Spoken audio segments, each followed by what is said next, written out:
दोस्तों मित्रों, लोगों ने सोचा था हर बार की तरह इस बार भी महाकुंभ का मेला आया है।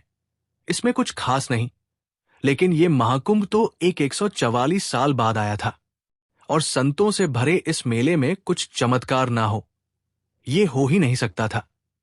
पर कुछ ऐसा भी हो जाएगा जिसे देखकर लोग कांप उठे, ये लोगों ने नहीं सोचा था। इस बार का महाकुंभ केवल एक धार्मिक मेला नहीं था, ये एक ऐसा रहस्य लेकर आया जिसे सुनकर लोगों के होश उड़ गए। आखिर उस साधु में ऐसा क्या था कि महिलाएं उसकी तरफ ही खींची चली जाती थी? और आखिर महिलाएं गायब क्यों होने लगी? एक एक कर आपको सब जानने को मिलेगा। पर अगर आप भी भगवान को मानते हैं तो वीडियो को लाइक करके कमेंट बॉक्स में हर हर महादेव जरूर लिखिए। आइए जानते हैं पूरी कहानी क्या थी। घटनाएं उसी दिन से शुरू हुई जब एक रहस्यमय अघोरी साधु ने घाट पर कदम रखा। उसकी उपस्थिति न केवल लोगों को आकर्षित किया, बल्कि डराया भी। उसकी आंखों में गहरी लाल चमक थी और शरीर पर राख लिपटी हुई थी। उसके आने के बाद से घाट पर अजीब घटनाएं होने लगी। महिलाएं गायब होने लगी और चारों ओर एक ऐसा रहस्य गहराने लगा जिसे सुलझाना आसान नहीं था। प्रयागराज के संगम घाट पर चारों तरफ चहल पहल थी। साधु संत अपने अपने आश्रमों में बैठे हुए भजन कीर्तन कर रहे थे। जगह जगह धूप, अगरबत्ती और मंत्रोच्चार की आवाजें माहौल को पवित्र बना रही थी। एक शाम जब सूरज धीरे धीरे गंगा के जल में डूब रहा था, तभी घाट पर हलचल मच गई। लोगों की नजरें एक ही दिशा में थी। वहां एक अघोरी साधु धीरे धीरे घाट की ओर बढ़ रहा था। उसकी लंबी जटाएं उसकी कमर तक लटक रही थी और गले में नरमुंडों की माला थी। उसकी आंखें इतनी भयानक थी कि लोग उसकी ओर सीधे देखने की हिम्मत नहीं कर पा रहे थे। उसने घाट के एक कोने में बैठकर साधना शुरू कर दी। उसकी उपस्थिति से ऐसा लग रहा था मानो समय थम गया हो। गंगा की लहरें भी शांत हो गई थी।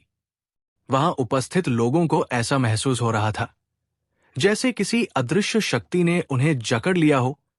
उस दिन तो इतने पर ही सब रुक गया, पर अगले ही दिन एक अजीब घटना घटी। गांव की एक महिला गीता, जो घाट पर पूजा करने आई थी, रात भर घर नहीं लौटी। गीता उस दिन बहुत प्रसन्न लग रही थी। उसने सुबह से ही महाकुंभ के घाट पर जाने की तैयारी शुरू कर दी थी। उसने अपनी सबसे सुंदर साड़ी पहनी और अपनी सहेलियों के साथ घाट की ओर निकल पड़ी। दिन भर गंगा में स्नान करने और पूजा अर्चना के बाद उसने अपनी सहेलियों से कहा, मैं थोड़ी देर अकेले घूमना चाहती हूं, तुम लोग घर लौट जाओ। सहेलियों ने उसे समझाया कि अंधेरा होने से पहले लौट आना, लेकिन गीता ने उनकी बात को अनसुना कर दिया।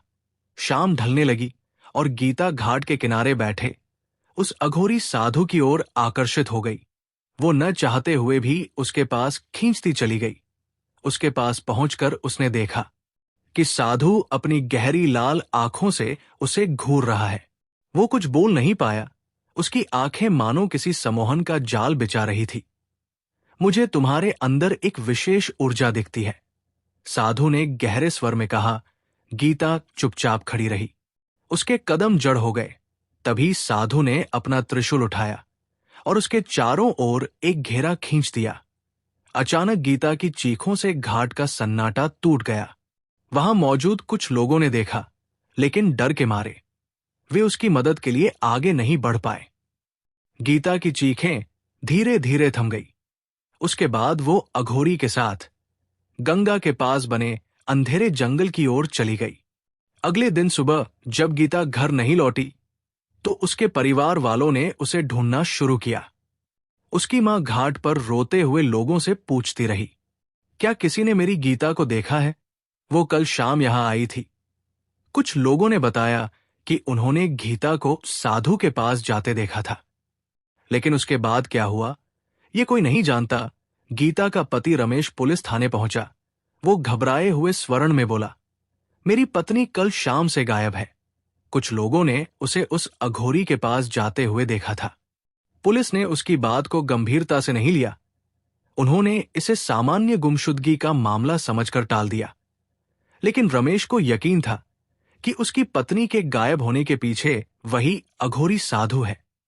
धीरे धीरे ये खबर पूरे मेले में फैल गई। लोगों में डर और अजीब सी बेचैनी फैलने लगी। अब हर कोई अपने परिवार के सदस्यों को लेकर सतर्क हो गया। महिलाएं उस घाट पर जाने से कतराने लगी। अघोरी साधु जो अब भी घाट के कोने में शांति से बैठा था, इन सब घटनाओं से बेखबर दिख रहा था, लेकिन उसकी शांति और रहस्यमय मुस्कान ने लोगों को और अधिक भयभीत कर दिया।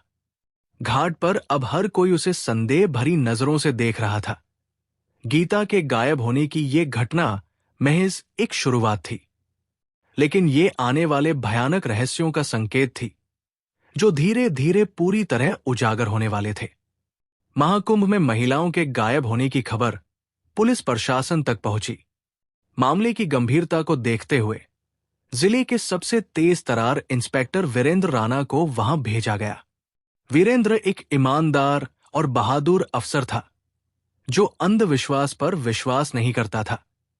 वीरेंद्र ने मेले में पहुंचकर घाट का मुआयना किया। उसने साधु के बारे में सुना और सीधा उसके पास गया।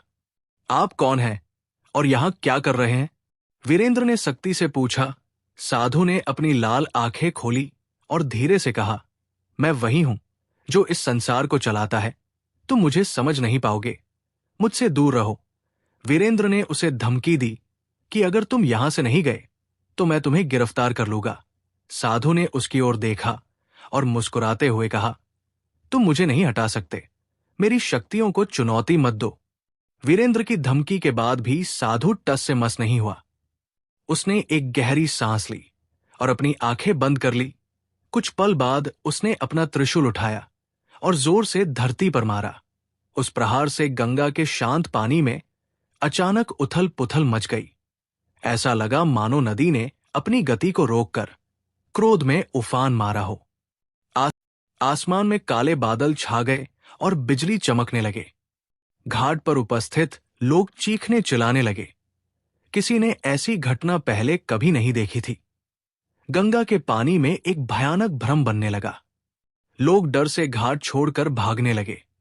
साधु ने अपनी आंखें खोली और वीरेंद्र की ओर देखा। उसकी लाल आंखों में एक अजीब सी चमक थी, मानो वो इंसान नहीं कोई अलौकिक शक्ति हो।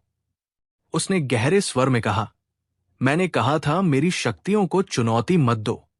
अब देखो तुम्हारे इस संसार का क्या होता है।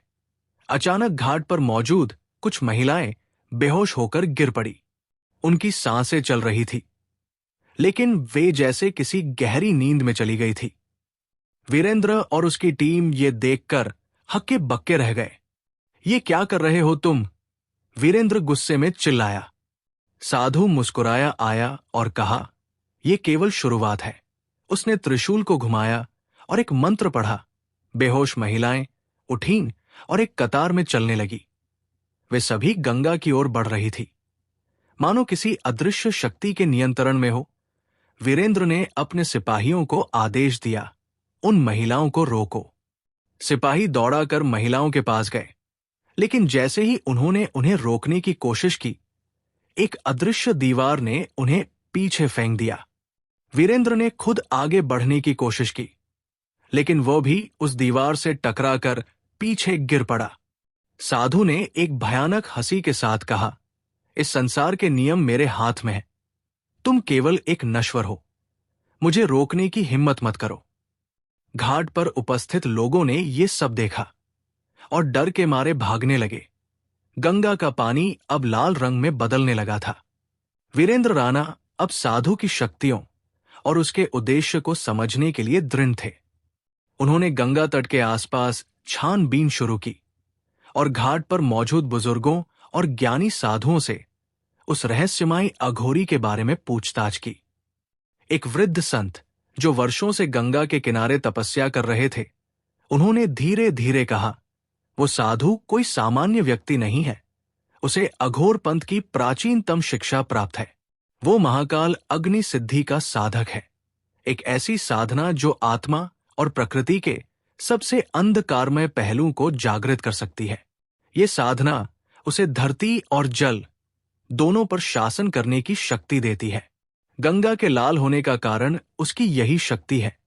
वो इस ब्रह्मांड की ऊर्जाओं को अपने वश में करना चाहता है, लेकिन इसके लिए बलिदानों की आवश्यकता होती है। वीरेंद्र ने चिंतित होकर पूछा, तो क्या वह इन महिलाओं को इस बलिदान के लिए ले जा रहा है?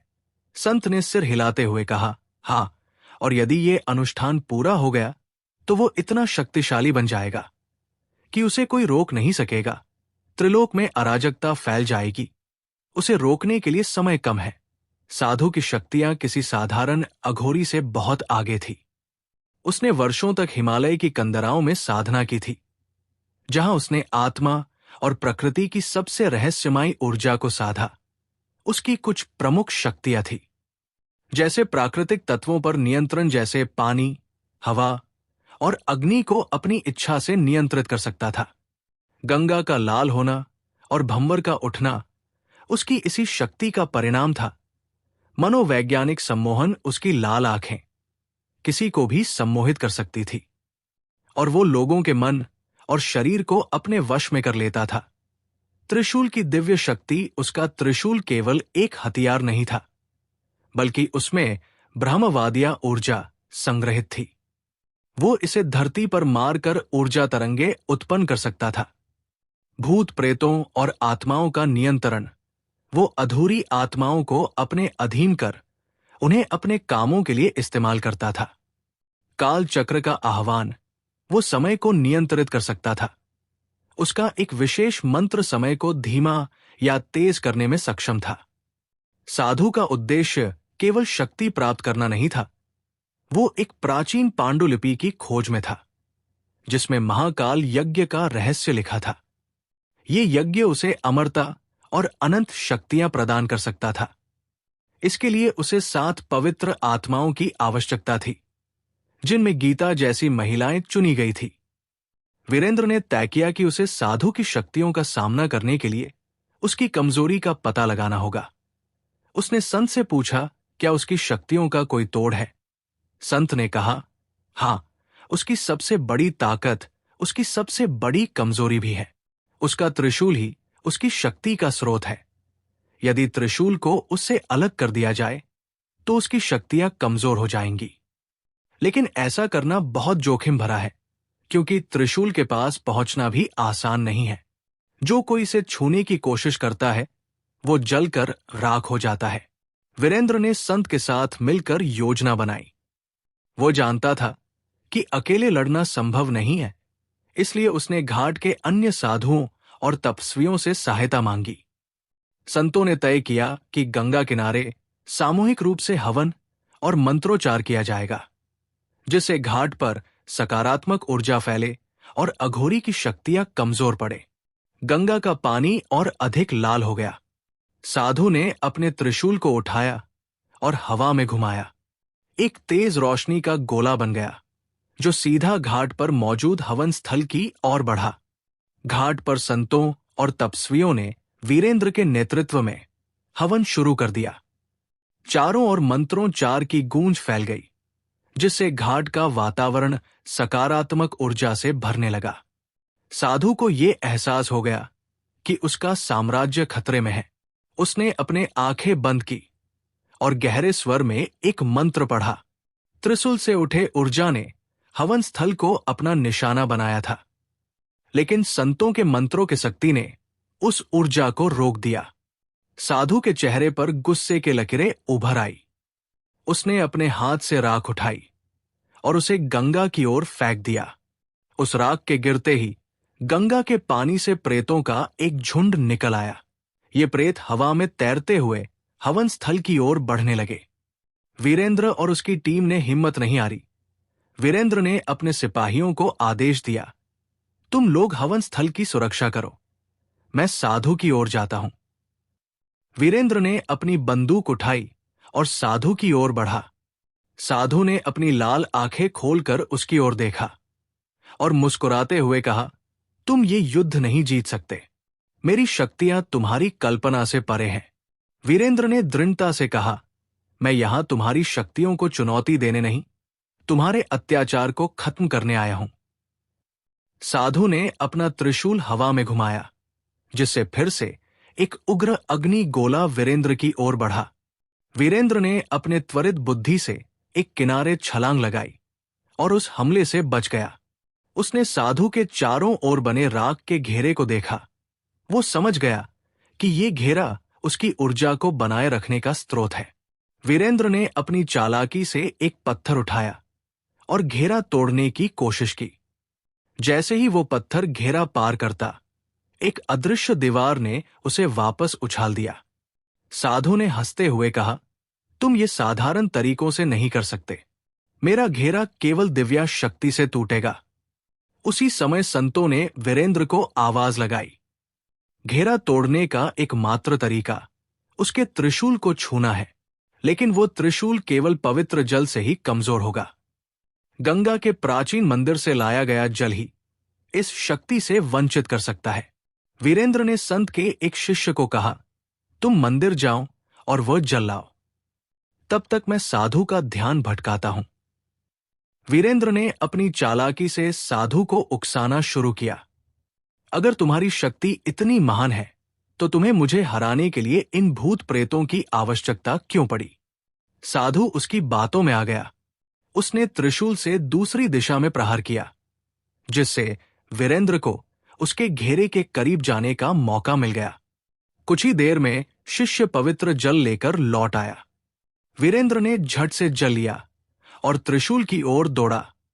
साधु ने उसे रोकने की कोशिश की, लेकिन वीरेंद्र ने जल त्रिशूल पर डाल दिया। पवित्र जल के छिड़कते ही त्रिशूल से एक भयंकर ध्वनि निकली। साधु दर्द से चीखने लगा। उसकी शक्तियां धीरे धीरे कमजोर होने लगी। गंगा का लाल पानी फिर से साफ हो गया और भूत प्रेत गायब हो गए। साधु ने आखिरी बार वीरेंद्र की ओर देखा और कहा, तुमने मेरी साधना को रोक दिया, लेकिन यह कहानी यही खत्म नहीं होगी। मेरी शक्तियां सदा के लिए समाप्त नहीं हो सकती। त्रिशूल के टूटते ही साधु का शरीर राख में बदल गया। घाट पर उपस्थित लोगों ने राहत की सांस ली। गीता और अन्य गायब हुई महिलाएं धीरे धीरे होश में आने लगे। महाकुंभ में सब कुछ सामान्य हो गया। गंगा के घाट पर फिर से भजन कीर्तन शुरू हो गया। वीरेंद्र ने संतों का आभार व्यक्त किया और गंगा तट की सुरक्षा को मजबूत किया। हालांकि वीरेंद्र के मन में एक सवाल था, क्या सच में साधु का अंत हो गया था या ये केवल एक शुरुआत थी? जब वीरेंद्र ने पवित्र जल से त्रिशूल को स्पर्श किया और साधु का शरीर राख में बदल गया, तो घाट पर अचानक एक अद्भुत शांति छा गई। गंगा का जल जो अब तक शांत था, अचानक हल्के प्रकाश से झिलमिलाने लगा। हर कोई इस अप्रत्याशित घटना को विस्मय से देख रहा था। वीरेंद्र ने संत की ओर देखा और कहा, क्या यह सच में समाप्त हो गया? तभी गंगा के ऊपर एक दिव्य प्रकाश उभरा। उसी राख से एक तेजस्वी आकृति प्रकट हुई। वो साधु का दिव्य रूप था। उसका चेहरा अब क्रोध और भयावता से मुक्त था। उसकी आंखों में करुणा और शांति का भाव था। तुमने मेरी राह कठिन बना दी। वीरेंद्र साधु की आवाज गूंजी, जो अब पहले की तरह कठोर नहीं, बल्कि शांत और गूढ़ थी। वीरेंद्र ने विस्मय से पूछा, तुम कौन हो और तुमने ये सब क्यों किया? ये त्रिशूल, जो ब्रह्मांडीय ऊर्जा का केंद्र है, अराजकता और शांति दोनों का कारक बन सकता है। मैंने इसे गलत हाथों में जाने से रोकने के लिए ये कठोर मार्ग चुना। साधु ने आगे कहा, मनुष्य अक्सर उस चीज को नहीं समझता जो उसे दिखाई नहीं देती। मेरी शक्ति को तुमने चुनौती दी, लेकिन यह तुम्हारा साहस और दृढ़ता थी जिसने तुम्हें इस परीक्षा में उत्तीर्ण किया। यह त्रिशूल अब गंगा की गहराइयों में विश्राम करेगा, जब तक कि संसार को इसकी आवश्यकता न हो। साधु ने त्रिशूल उठाया और उसे गंगा की धारा में प्रवाहित कर दिया। जैसे ही त्रिशूल जल में समाया, गंगा की लहरें स्वर्णिम हो गई। साधु ने अपने हाथ आकाश की ओर उठाए और कहा, मैं अब वापस वही जा रहा हूं जहां से आया था, विराट शून्य में जहां केवल शांति है। याद रखना, यह संसार संतुलन पर आधारित है। जब भी संतुलन बिगड़ेगा, मैं फिर लौटूंगा। साधु की आकृति धीरे धीरे प्रकाश में विलीन होती गई। घाट पर मौजूद लोग उसकी दिव्यता को देखकर निशब्द थे। वीरेंद्र भी उसकी बातों से प्रभावित हुआ। उसने महसूस किया कि सत्य और न्याय के मार्ग पर चलने के लिए केवल शक्ति नहीं बल्कि विनम्रता और विवेक भी आवश्यक है। गंगा की लहरें शांत हो चुकी थी और आकाश में सूरज की पहली किरण ने नया सवेरा किया। घाट पर मौजूद हर व्यक्ति के मन में उस दिव्यात्मा के प्रति श्रद्धा का भाव जाग उठा। दोस्तों मित्रों, आपको ये कहानी कैसी लगी? अगर वीडियो पसंद आई हो तो वीडियो को लाइक करके